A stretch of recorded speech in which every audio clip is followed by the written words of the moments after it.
Is after the hour of 8 o'clock, of course, here on this morning's breakfast show, 25th of February. No, it's not, it's March. I'm losing my brain here, Alex. Good morning.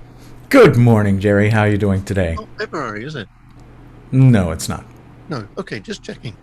It's still March. It's been March for a year, Yeah, and it's still March. that's very true, isn't it, really? It's the March that somehow lasted a day and a year. Right, listen, I got a story for you. What features a naked former president lying prostrate in the grass, cannot be touched or held in your hands, is free to download for anyone with an internet connection, and costs millions of dollars? Well, the answer is a digital artist People's NFT price, Crossroad, which recently sold for $6.6 million, making history as the most expensive digital art sale ever made. Well, it was the most expensive digital art sale ever made until the 11th of March, when Christie's sold the first digital-only work of art, People's Every Day is the First 5,000 Days, for a whopping $69.3 million. If this information leaves your brain in total shambles, you're not alone. The burgeoning market for NFTs, or non-fungible tokens, is turning the art, music and finance worlds upside down. Recently, Grimes sold almost $6 million of her digital art renderings of tattooed, spear-wielding cherubs floating in purple hue post-apocalyptic ruins. Have you heard of that story when they sold the emperor those clovers, which really weren't clovers? Yeah, kind of, but I think it's more than that. And the reason I do is because right now, for example, how much do you think the Mona Lisa might be worth? Well, I can touchy feel it. No, you can't. No, but you can stand real close to it. No. But the person who buys it can keep it, and he can put it in his cupboard. He can put it on his wall. Okay. Or on his hard drive, or on his USB stick. How would you put a physical painting of the Mona Lisa on your hard drive? Exactly. In this case, it's a digital file that only you have, that only you can have, that only you can possess and manipulate and buy and sell. Accidentally delete. Also, like that punch, that work of art that was punched, I think by mistake, I think it was a year ago, 2 years ago. With the pandemic, I can never tell now how long ago something was. But I don't know if you remember, somebody accidentally punched a really expensive work of art from like years and years ago that was worth millions, and just ruined it. And there have been, fires in museums and things like that. Whereas a non-fungible token, or NFT, which is what these artworks are stored in, is in a public ledger that is shared by everyone, so it can't really be lost. Even if you tried to delete it from your hard drive, it's in the blockchain and you own it. So it's a little bit more difficult to lose than an actual painting or sculpture or anything like that. So in that case, then sadly, you can never lose your tattooed, spear-wielding cherubs floating in purple hued post-apocalyptic ruins. Well, nothing short of a zombie apocalypse or nuclear holocaust will cause that. And, knowing how persistent storage can be, I think the roaches that evolved from us millions of years from now will be able to enjoy those works of art once they figure out how to read the USB sticks. So basically, Alex, what I could do is I could send you a copy of my breakfast show program, which could be an NFT, and you and I could say that this is worth $10 million. And therefore, it is worth $10 million on an NFT. Yes and no. You could say that, but unless somebody actually pays for that, it's basically just you saying it. Once, one thing that you could do, just following your hypothetical, is that you could say that from now on, The breakfast show will not have any advertising. It will rely on people buying the episode as a podcast, you would buy some MP3 files off of the internet. And let's say that people bought that for $1 and they could share, let's say 100 people could share the cost of making this episode. But people would appreciate the information, the entertainment, and the sheer value of listening to you so much that the value of having a piece of that could increase.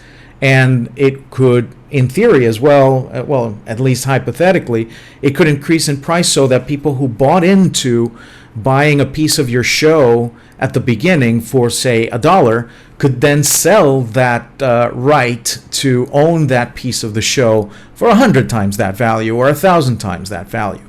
So it all depends. It's like shares in a company, which you know how stock works. It's kind of like the same thing, but digitally. Now, for someone to actually speak to us with a first-hand perspective, I've asked a friend, Itzel Yard, also known as X-Shells or Caribbean Glitch, a local digital artist who's been in the business since before NFTs and now with NFTs, to tell us about her experience with this technology. Hi, Itzel. Thank you for being here. Tell us how digital art was before all of this NFT stuff and the crypto stuff. What was the scene like before these dark times in 2017, so long ago? Good morning, Itzel. Lovely to have you with us. Good morning. Thank you for having me. Does this sound okay? Yeah, sounds fine. Yeah, the scene in 2017 for digital artists, especially artists working with code, was mostly, correlated with open source projects and unpaid projects, and it's very underground compared to 3D art or animation, especially here in Panama. Like, I don't think I know anyone else doing the things I do, and yeah, it makes me feel a bit, lonely in this space. And at the same time, I would like to share more about it and like get more people into it, because right now this is booming, and I feel like it will benefit so many artists in Panama that we really need it. Now, you mentioned code. There are several ways of making art. You can, bang on a drum, you can throw paint at something, but in this case, it's an entirely digital medium, and by entirely, it's not like you put pen to a piece of glass and draw something. You actually make programming code that then becomes the drawing or the art or the motion sculpture, in a sense. How does that work, and how did you come by these tools? Yes, it all started with the processing language. I started watching The Coding Train by Daniel Schiffman. It was in 2016. And I was just watching tutorials every day and spending 2 hours time. And it's just so fun to find the errors mostly within the code and like find ways around it. And it's just mostly just mathematical equations that lets you create these sketches that you see. Then I switched to Touch Designer, which is a node programming software, and it makes it a lot easier for people that are not used to writing scripts. Like you can connect nodes and create amazing visuals without even having that much background. So yeah. I got used to it. Yeah, go ahead. Yeah, just to give our listeners an idea of what the process is like using something a little bit less computery.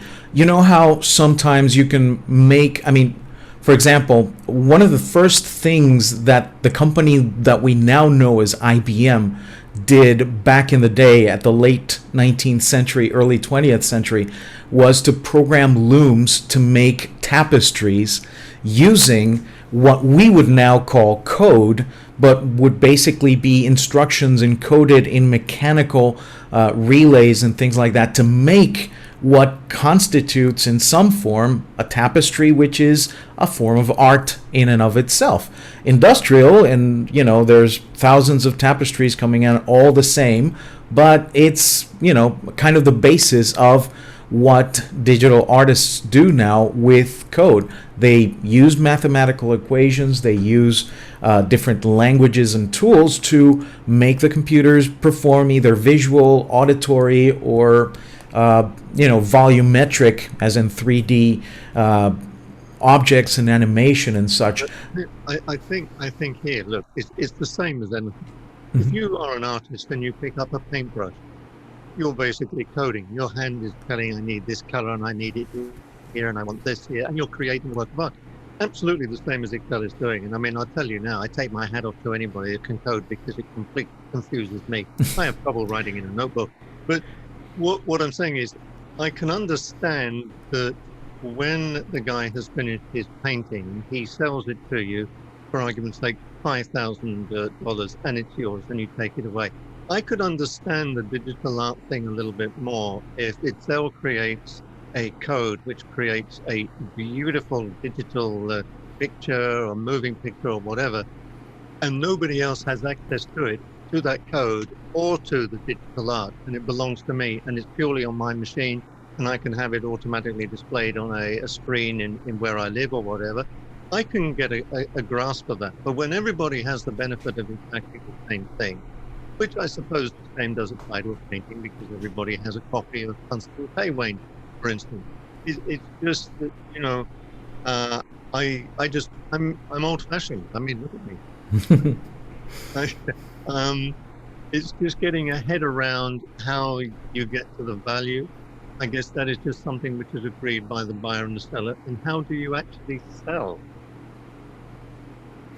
So itself, how do you actually sell? How do you use these different platforms to sell your art? I mean, I understand what Gerry's trying to say. I mean, if he has trouble coding, I have trouble coordinating the colors of my socks. I mean, for me, every day is Down syndrome day because I never match my socks properly.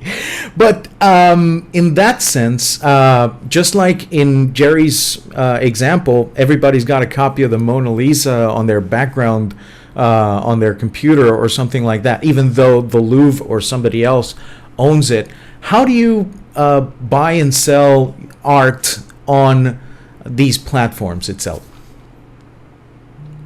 All right.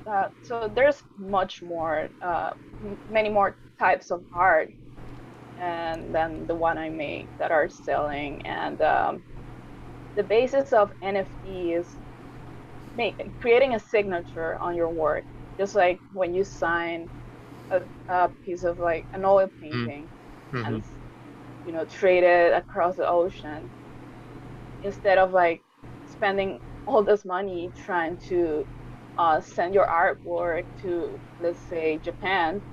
You'll just like put it in the blockchain network, and it has your signature. You have all the rights to it, and whoever buys it don't have a commercial use of it, depending on the platform and the rights they give to the collector. But most platforms don't give more rights than just the rights to display and showcase the artwork that they collect. So going back to your question, how do I sell? How do I give value to my work? Like it depends on trust. Like I was reading about legitimacy in the space, and just as stocks and just as investing in other companies, you have to trust that the artist is going to be successful enough to give more value to what you're selling, to what you're collecting. So it's like, for example, if you had something as ubiquitous as, let's say, a newspaper, but you have it signed by somebody who's on the front page, for example, or like a baseball card where there might be millions of them out there, but you have one with a signature of the person on the baseball card itself, or like a signed picture from Mark Hamill from Star Wars. I mean, there's thousands of pictures of Hamill, but only one of them has the signature on it, or something like that. That is what gives its value to this art. So what's going forward on the scene for artists right now? What's the next step? What's going to happen from now on? How are people going to embrace or not this form of art? I mean, some people say it's a bubble, like they say of anything that's related to the blockchain. Some people say it's here to stay. I know for a fact that people have spent millions and millions of dollars on virtual items for years now, like cosmetic upgrades on Fortnite, or getting new weapons for the latest video game, or even paying for I remember something called Farmville at some point on Facebook that was pretty successful, and now it's kind of gone. So people have been paying for virtual items for a long time. What comes next, at least for you as an artist here in Panama, selling to basically the world? Well, going back a little bit to the previous questions, I just wanted to add that I think the difference now by selling artwork from like artists that are already established is that any artist has the opportunity to become just as big. Like when you connect with a collector that really trusts on your work and really likes it, he can support you all the way for you to like grow as much as 3D artists like Beeple and other artists that are already established in the NFT industry. In your current question, I think, as I said, the concept of legitimacy and creating resources for cryptocurrency to become as powerful as the US dollar here in Panama can give people the comfort they need to go all the way in it. And I noticed there's some platforms that some creators in Panama are putting up, like selling artwork and biting on it and like replacing other platforms I don't want to mention. So I feel like if we slowly create platforms to get the Panamanian public used to interacting with bidding processes, and putting your artwork for sale and being collected with a normal currency, we can slowly get people into cryptocurrency, if we are referring to Panamanians. In the broader world, I think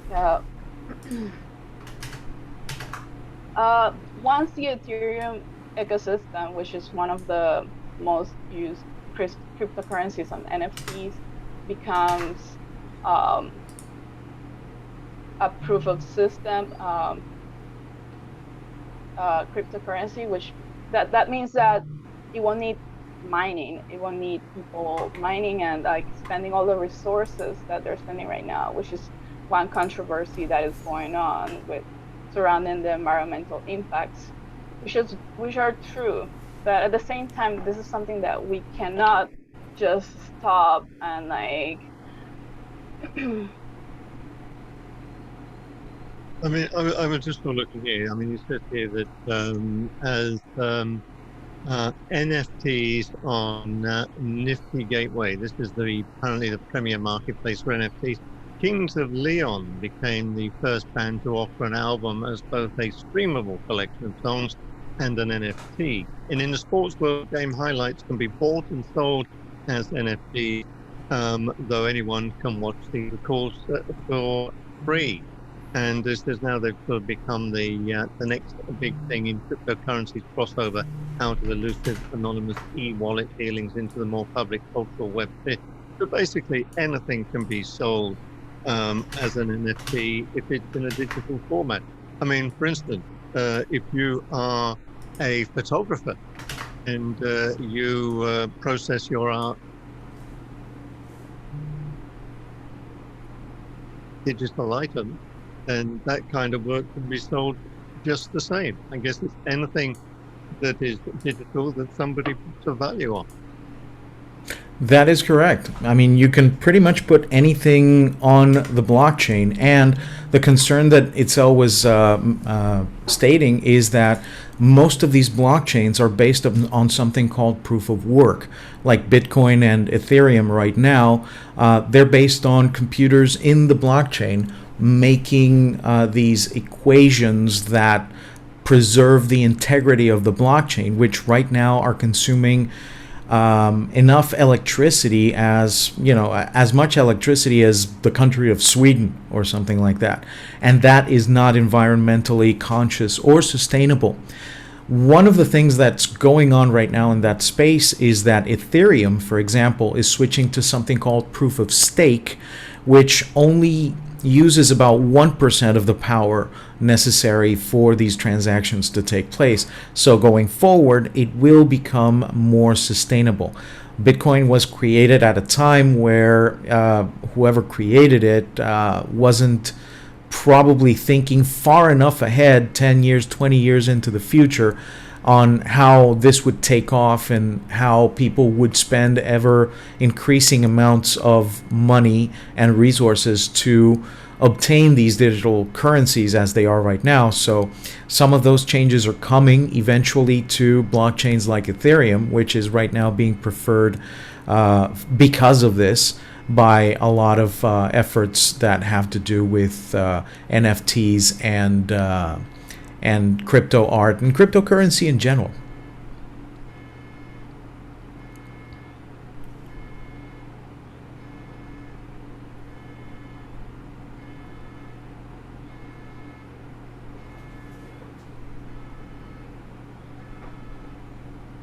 How have you progressed with the NFTs?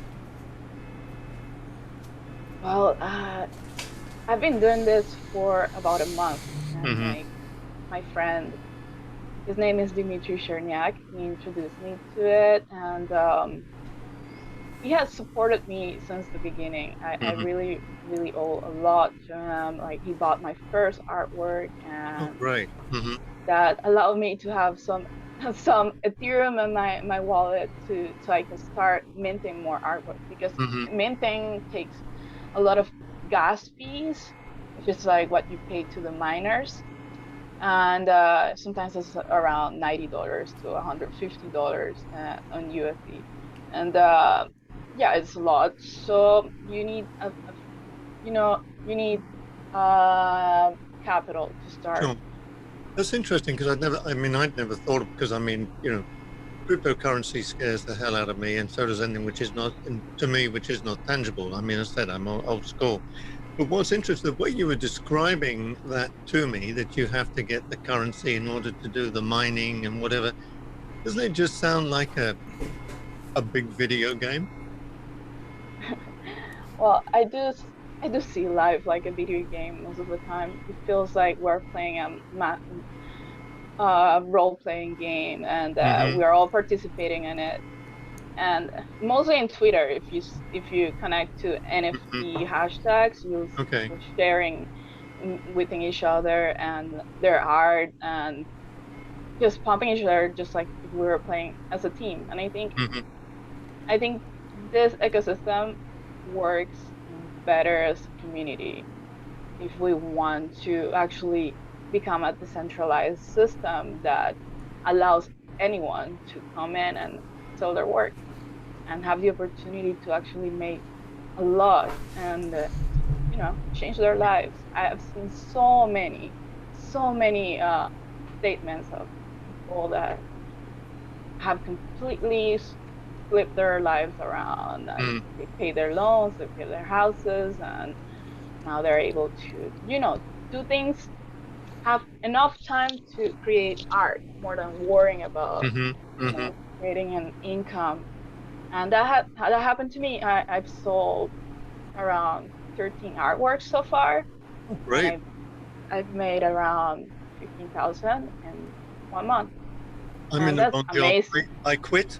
That's, that's it. Yeah, I I'm made done. like the minimum salary in Panama in a month. That's crazy, and I'm looking forward to make more and keep working towards like creating more value for my pieces, Mm-hmm. which is already great because I didn't start like in like a minimum price. I started like around 1,500. Mm-hmm. So now I can just go up a little more. Right. Right. And I'm still learning, as you may know, as you may see, but So I have a lot of experience in the digital world working as mm, a freelancer and all the perks of it, people asking you for, you know, mhm. collaborations. And that happens like almost every week. And you don't get any compensations for what you do. No, no, no. And tell me, when you create a work of art, how is this then displayed for sale? Is it like a shop window somewhere, or is it like Second Life? How is displayed? The Yeah, artwork? Oh yeah. when you've created your work, I guess there is a sort of virtual gallery somewhere. Oh yeah, there's many virtual galleries being created right Mm-hmm. now. I feel like if we create one, it will be the first in Panama. There's so many things that could become just the first thing in Mm-hmm. Panama, and that's what's exciting. And yeah, I made a couple of shows last year in VR. Mm-hmm. I use a program called Sansar, and it has really good character design and environment design. I showcase audio visuals from like around 200 artists there, well, international artists, and Mm-hmm. it was pretty fun. It's been happening more and more during COVID and the pandemic. Artists just gathering in the metaverse and like Mm-hmm. showcasing their work somehow. Okay, great. You know, it's funny because kind of life imitates art, imitates life. It reminds me of this quote: "All the world's a stage, and all the men and women merely players. They have their exits and their entrances, and one man in his time plays many parts, his acts being seven ages." I mean, I tell you, that is a quote that I often sort of refer, because it is so true. So having traveled around in my life and sort of lived and worked in different places, and you sometimes have this nostalgic feeling about it, and you go back, and of course it's never the same, because of the time you were there, you were with certain people and they are the actors, and where you were is literally just the stage that you lived your life on. And it is so true. It is so really true. And I mean, it's funny, I was sort of jesting a little bit there, but one of the things I did when it first came out, I used to go and play Second Life. That was, and I think it's actually still going. But Yeah, that it was is. fun. So I mean, in a way, we're moving more. There is a sort of parallel universe which is digital. Yes, yes, it is. Like it's. I feel like we're slowly transitioning more and more to, the state of like becoming part of the machine. Mhm. Yeah. And the projects like Neuralink are Hmm. about to take off, where we can connect our brains directly to our phones, for example, and control what happens on our phone. So I feel like it's all part of the process. Like maybe it's time for us to transition to another type of human, more Hmm. connected to the digital world than the natural one. But obviously, I believe in balance because I grew up as a 90s kid and like doing things on the computer, but also doing things outside. So it's just like we're in the middle. But for those growing up right now, it's gonna be way more different. They're gonna grow up like in this metaverse and just all technology, right? But if you're living in this world, so don't you feel then? I mean, because I come from a completely different world. I come from a world where we used to interact with people where if you wanted to do business, you would talk to them on the telephone, which was very modern, or you would go out and you would have dinner and you would interact and you would know the people that you're dealing with. And I don't know, life just seems so much. Today it is so hectic. There is so much information coming at us. There's so many what I consider like. For me, I got confused when they first brought in the petroleum futures market because people were telling me that I could buy the stuff in advance, but it never exists. And this is what I feel like this is what I feel like. Well, you can buy cryptocurrency. What happens when we have our next major world conflict, which the way things are going may not be so far away, and the internet disappeared? Then what? Oh well, I really hope that doesn't happen. But that's something that. Let's face it. If there is a conflict, the first thing that is going to be attacked is the internet. Well, if I may interject in that sense, there are two things about that. First, the internet was designed specifically during the Cold War to be as resilient as possible. So sections of the internet might survive even global thermonuclear conflict. That being said, a lot of these NFTs and tokens and bits of cryptocurrency and so on can be stored physically on devices, and they can also be stored as a series of proportions. For example, let's say you have a country that forbids cryptocurrency completely, but you want to take your wallet with you and not store it on some exchange that can be hacked or lost or stolen. So what you do is you ask somebody, say a programmer like Itzel, to build you a 3D sculpture with the proportions of the key to your Bitcoin wallet. And let's say it looks like a microphone or a gramophone or something related to you, and you just put it on your shelf. You can then take that small sculpture, scan it with a 3D scanner, get all the proportions out of that, and then read it back, and you have your Bitcoin wallet with your tokens, with everything else. So there's ways around that. The beauty of sort of using Zoom when we have video is, can you see my face? Yes. It's very confused.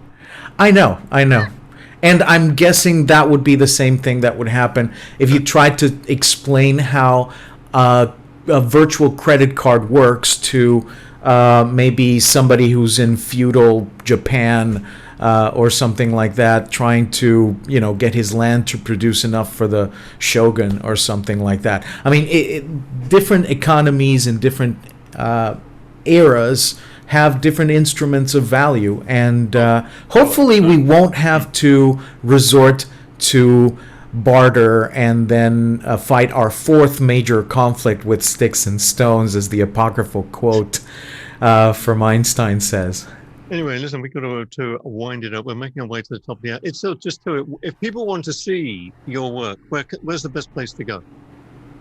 Okay, right now I'm displaying all my artwork in foundation.app /eggshells. And that's one platform that I really relied on. They've been very supportive, featuring my work and talking about it and following through. I feel really happy to be there. I'm also a moderator in their Discord server. I'm not sure if many creators or artists in Panama uses Discord, but that's almost like the next thing compared to Instagram in terms of social media. There's a whole market happening in there. It's not only about gaming. Yeah, for our audience who doesn't usually use Discord is a platform that may be getting bought by Microsoft soon. That's the rumor that's going around, which provides a chat room for audio and video and file sharing and text and so on, sort of like what people used to do on platforms like IRC at the time, like bulletin boards. Okay, well, Alex, thank you. And Itzel, thank you so very much for taking the time to join us this morning. I'm going to look forward to following your work. And one Thank day I you might so understand how I can buy one. much. Thank you both very much indeed for being with us here on this morning's Breakfast Show. Of course, don't forget you can catch up on all that information. We'll put links on there as well. That's thebreakfastshow.com.pa, which I'm thinking of selling off digitally. Thank you.